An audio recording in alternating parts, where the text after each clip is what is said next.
Hello दोस्तों, तैयारी exam 87 channel में आपका स्वागत है। तो दोस्तों, हम देख रहे हैं यूपी टीजीटी पीजीटी हिंदी घटना चक्र सीरीज। दोस्तों, आज हम कृष्ण भक्ति काव्यधारा से संबंधित महत्वपूर्ण प्रश्नों का अध्ययन करेंगे। प्रश्नों की शुरुआत करने से पहले कृष्ण भक्ति काव्यधारा के प्रमुख कवियों और अष्टछाप के कवियों का अध्ययन करेंगे।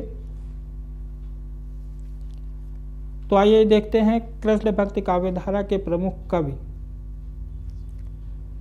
कृष्ण भक्ति काव्यधारा के प्रमुख कवि हैं सूरदास, नंददास, कृष्णदास, परमानंददास, कुंभनदास, चतुर्भुजदास, मीराबाई, रसखान, ध्रुवदास और चैतन्य महाप्रभु।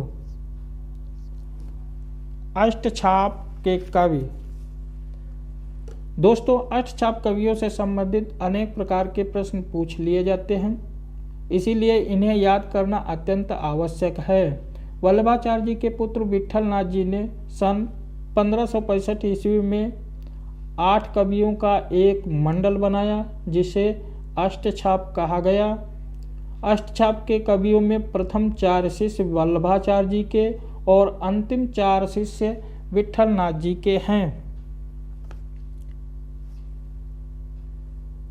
वल्लभाचार्य जी के शिष्य हैं सूरदास, कुंभनदास, परमानंददास और कृष्णदास।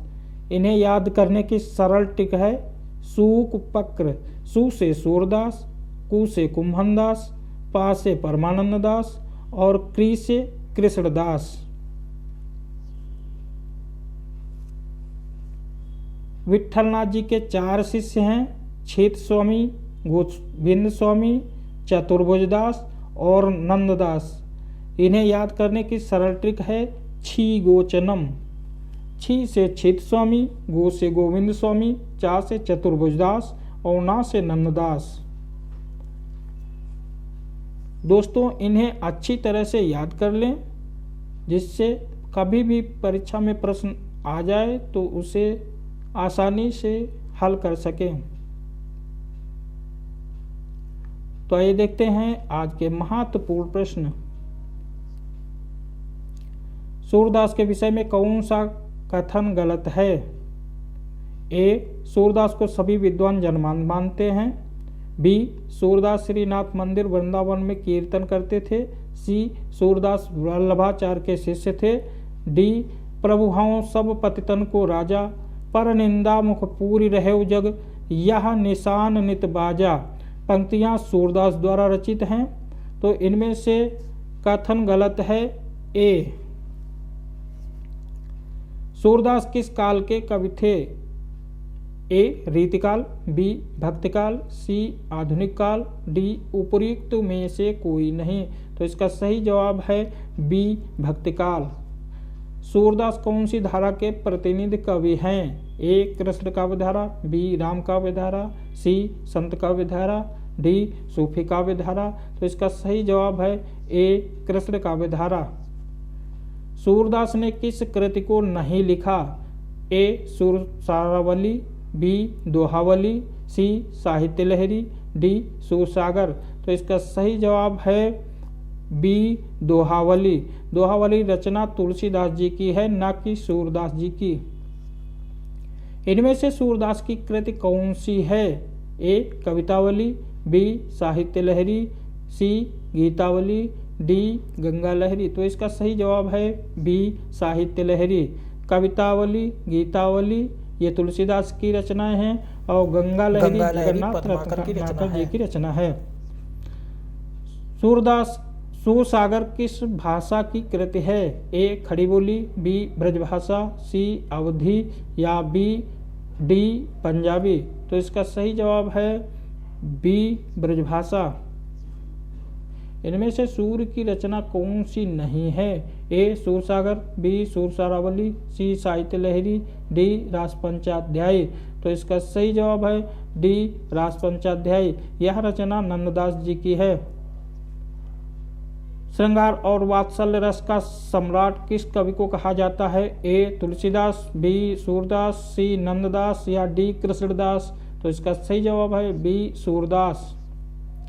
सूरदास के दृष्टिकूट पद किस काव्य ग्रंथ में संकलित हैं? ए सूरसागर, बी साहित्य लहरी, सी सूरसारावली या इनमें से कोई नहीं। तो इसका सही जवाब है बी साहित्य लहरी। सूरदास किस रस का कोना कोना झाँक आए हैं? ए शांत रस, बी करुण रस, सी मैत्री या डी वात्सल्य। तो इसका सही जवाब है डी वात्सल्य।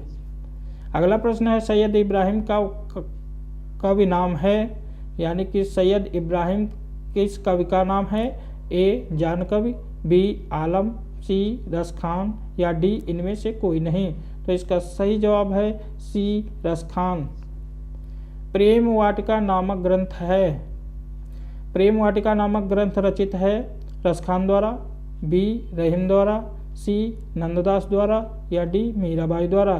तो इसका सही जवाब है ए रस खान द्वारा। अगला प्रश्न है जड़िया कवि किसे कहा जाता है? ए नंददास, बी परमानंददास, सी सूरदास, डी चतुर्भुजदास। तो इसका सही जवाब है ए नंददास को जड़िया कवि कहा जाता है। अगला प्रश्न है नंददास किस काव्यधारा से संबंधित हैं? ए संत काव्यधारा, बी सूफी काव्यधारा, सी कृष्ण काव्यधारा या डी राम भक्ति काव्यधारा। तो इसका सही जवाब है सी कृष्ण काव्यधारा। नंददास कृष्ण काव्यधारा से संबंधित हैं। अगला प्रश्न है सुदामा चरित के लेखक हैं? ए सूरदास, बी नंददास, सी रत्नाकर या डी इनमें से कोई नहीं। तो इसका सही जवाब है बी नंददास सुदामा चरित के लेखक हैं नंददास। अगला प्रश्न है भ्रमर गीत परंपरा में भंवर गीत की रचना किसने की? ए नंददास, बी सूरदास, सी रत्नाकर या डी ब्रजवासीदास। तो इसका सही जवाब है ए नंददास। रसमंजरी किस कवि की कृति है? ए केशवदास, बी भूषण, सी नंददास, डी छीत गोस्वामी। तो इसका सही जवाब है सी नंददास। अगला प्रश्न है रास पंचाध्यायी के लेखक हैं? ए नंददास, बी सूरदास, सी रहीम, डी कबीर। इसमें से ए और सी दोनों सही हैं। अगला प्रश्न है रास पंचाध्यायी का रचयिता कौन है? ए रसखान, बी कृष्णदास, सी परमानंददास या डी नंददास। तो इसका सही जवाब है डी नंददास। अगला प्रश्न है नंददास का पर्याय कोश ग्रंथ है? ए विरह मंजरी, बी रूप मंजरी, सी रस मंजरी, डी अनेकार्थ मंजरी। तो इसका सही जवाब है डी अनेकार्थ मंजरी। नंददास का पर्याय कोश है ग्रंथ है अनेकार्थ मंजरी। मीराबाई का मलार किसकी कृति है? मीराबाई, नंददास, छीत स्वामी, गोविंद स्वामी। तो इसका सही जवाब है ए मीराबाई। मीराबाई का मलार किसकी कृति है? मीराबाई की है। अगला प्रश्न है मीराबाई की रचना नहीं है? ए प्रेम वाटिका, बी रुक्मणी मंगल, सी नरसिंह मेहता की हुंडी, डी नरसिंह जी का मायरा। तो इसका सही जवाब है बी रुक्मणी मंगल इनकी रचना नहीं है। शेष रचनाएं मीराबाई की हैं। रुक्मणी मंगल तुलसीदास जी की रचना है। अगला प्रश्न है रामचंद्र शुक्ल के अनुसार आदि गुरु ग्रंथ साहिब में रैदास के कितने पद संग्रहित हैं? ए 35, बी 30, सी 45 या डी 40। तो इसका सही जवाब है डी 40। अगला प्रश्न है इनमें से पुष्ट मार्गी कवि कौन है? ए सूर, बी कबीर, सी जायसी या डी तुलसी। तो इसका सही जवाब है ए सूर। तो दोस्तों यह वीडियो यहीं पर समाप्त होता है। अगले वीडियो के साथ हम पुनः उपस्थित होंगे। तब तक के लिए जय हिंद, जय भारत, जय हिंदी।